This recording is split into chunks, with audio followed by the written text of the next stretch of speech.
everyone, welcome back to another YouTube video, and in this video I'll be showing you guys how to reinstall Gemini safely without losing data. If Gemini is glitchy and you want to clean reinstall without losing your data, you're losing your chats, here's exactly how to do it on iPhone. Make sure you're signed in with your Google account inside Gemini. Your chat history is saved to your cloud, not your device. As long as you are using the same account, nothing will be lost. Close your Gemini app completely by swiping from the bottom, finding the app and swiping it away.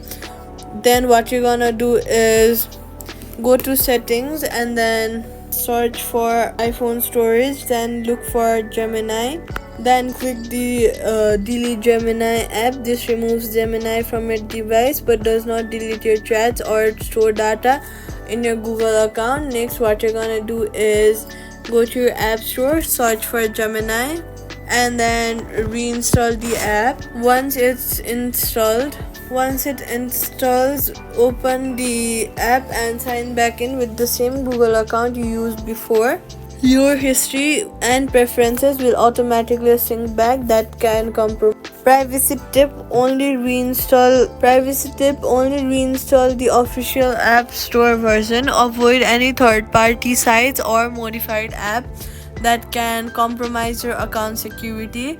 Quick fix: if your history doesn't reappear after reinstalling, sign out and back in to clear Safari cookies, and then this will refresh your session and usually restores your data. And that's it. Subscribe for more quick and easy tech fixes.